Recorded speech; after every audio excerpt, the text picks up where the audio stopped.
Tuloy mo ilang taon na? 15 years? 15 na. 15 years na. Like 15 years na, technically, kasi January nag-start eh. Airing pa yun Siyempre, waiting up, nag-taping na kami. Ilang months na kami nag-taping.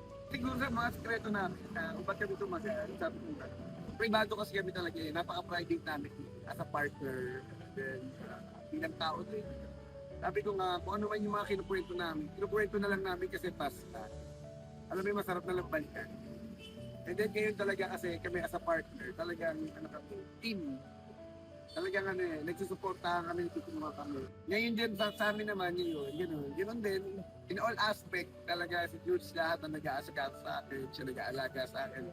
Mula pagkagising, yung pagka-uwi ko, sa lahat ng kakainin ko, sa lahat ng mga damit isusuot ko, siya talaga, sa lahat nag-aalis. Kaya masarap yung partnership namin dahil higit sa pagiging magkaibigan, magkarelasyon, business partner, talagang pinaktibay namin yung relasyon namin. Kasi sabi ko nga, wala namang ibang magtutulungan kung kami. Kaya, kaya napaka-blessed and then napaka-excited namin para sa show na to kasi finally magkasama na kita.